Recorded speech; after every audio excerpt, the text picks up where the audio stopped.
You may be seated. As you are seated, I want to tell you a story. This is a story of a conversation that I had over the summer with a church leader right outside in the parking lot. It's amazing what you hear out in church parking lots. We were having a conversation there late at night, long after it had become dark. We were talking about the recent upgrades that have been made to the steeple. And she began to go on and on about how great it looked and how bright it was and how far away that you could see that steeple from. Well, I added in that, yeah, and we won't have to worry about it for a long, long time. To which she added, yeah, a long time after I'm gone. Now that is one way of looking at things. Do you have that sort of long-range vision of the impact of what you're doing? She was so proud, and she had the biggest smile on her face and the biggest twinkle in her eye as she recognized the fact that that steeple was going to look beautiful for long after she cared about it any longer. We can so often get ourselves into this view of the here and now. It's important to focus on the details. It's important to focus on the things that are going on right now. But if we can take a step back, we can focus on the bigger picture and the things that will outlast us.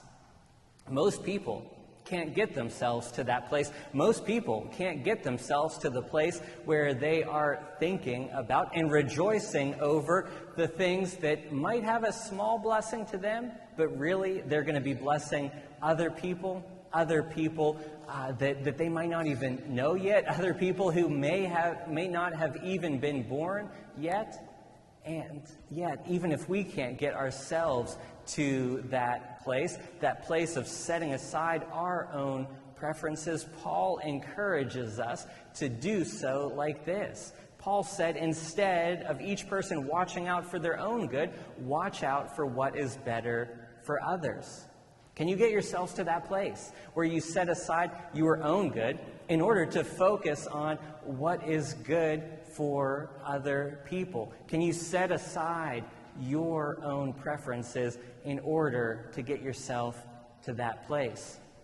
Really, the question that we're asking is this: what are we willing to do to ensure that the faith is passed on to the next generation? How far are you willing to go? What are you willing to do? How much are you willing to give up in order to ensure that the faith is passed on to the next generation? Isn't this what we want? A life that outlasts us. Isn't this what we want? To know that our impact is going to go on and on and on much longer than any of us are around?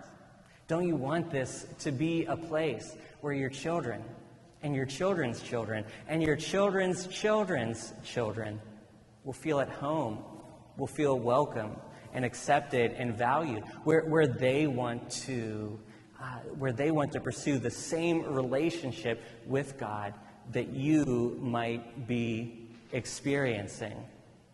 Isn't that what we all want at the end of the day? To know that this doesn't stop with us. Well, speaking of the generational nature of our faith, the Psalms are absolutely littered with the importance of passing on the faith. Dozens of times the Psalms list up this idea, but I just want to bring one to you today. This comes from Psalm 145. The psalmist writes, "One generation will praise your works to the next one, proclaiming your mighty acts." One generation passes it on to the next, telling about how good that God has been to us. That's how the faith goes on. Whenever we've got a long-range vision of what's happening around us, whenever we care more about the people who aren't even here yet than we even care about ourselves? Are you able to get yourself to that place? Can you think of others as better than yourselves? How far will you go to ensure that the faith continues to go on and on and on?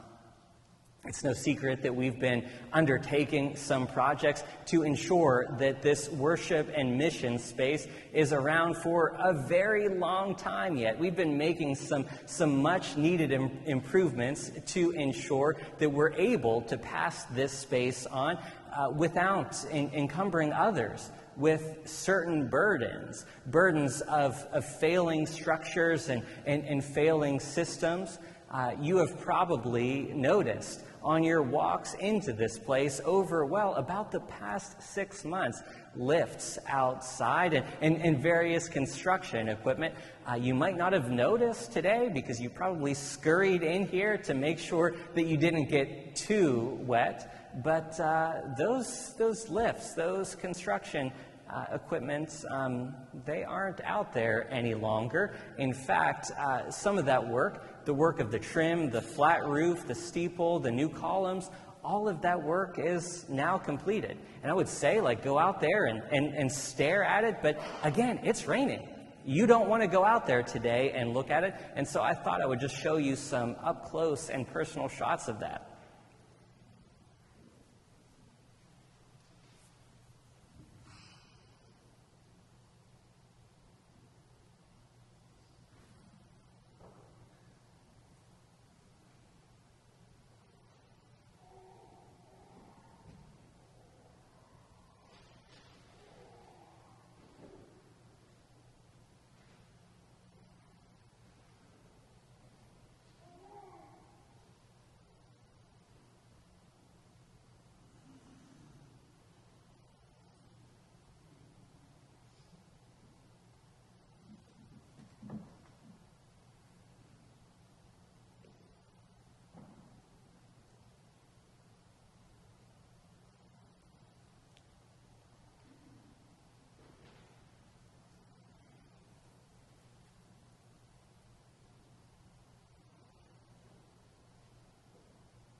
Over the coming weeks, you're going to be hearing a lot more about some of the things that are going on here, the projects that we've already undertaken, the projects that we have yet to do. And by the way, let me just stop and say thank you. Thank you for your generosity and how your generosity has been funding needed improvements like the steeple, the columns, the trim, the flat roof, even before we've began to even ask for your help in funding those projects.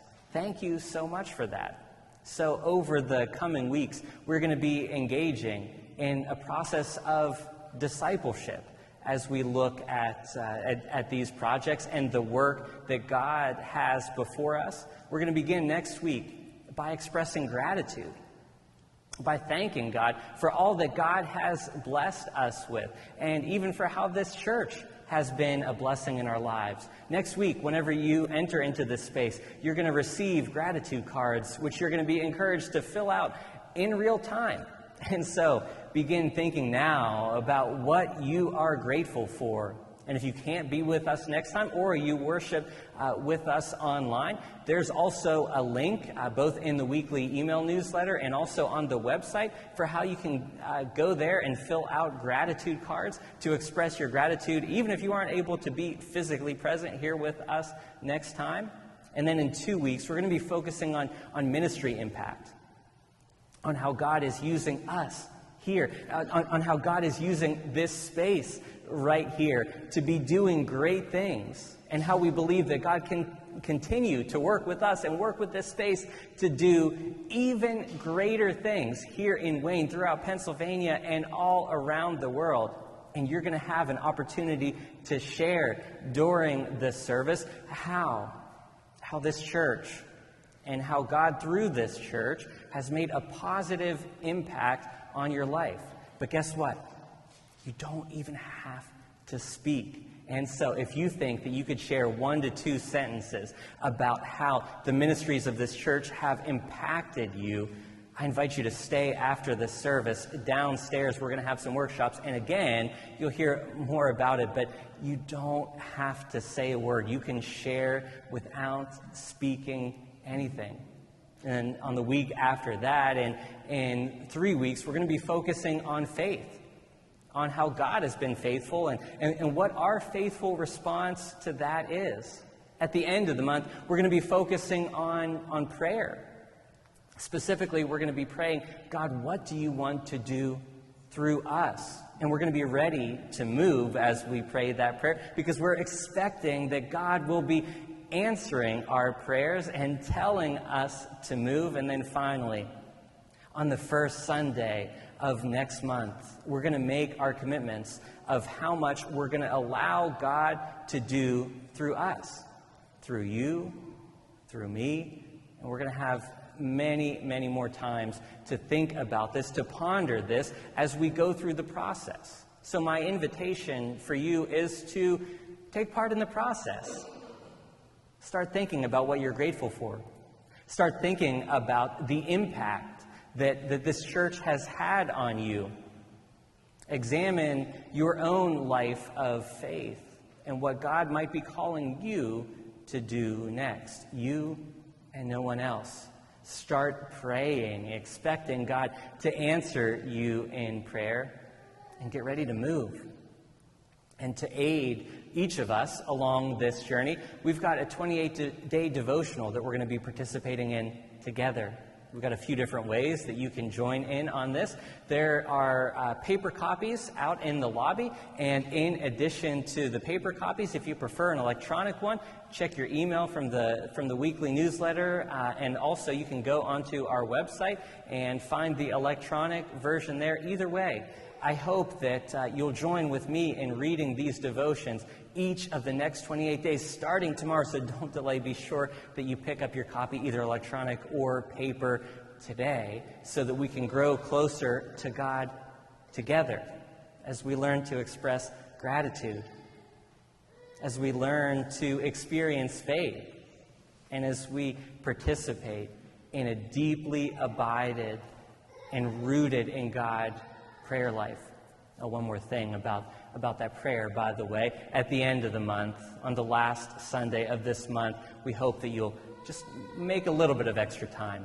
Trust me, you can make it to lunchtime, but make a little bit of extra time to stay after as we go on a prayer walk throughout this space. And we give God thanks for how it has blessed us, and we give God thanks for the ministry that is yet to come here in this space.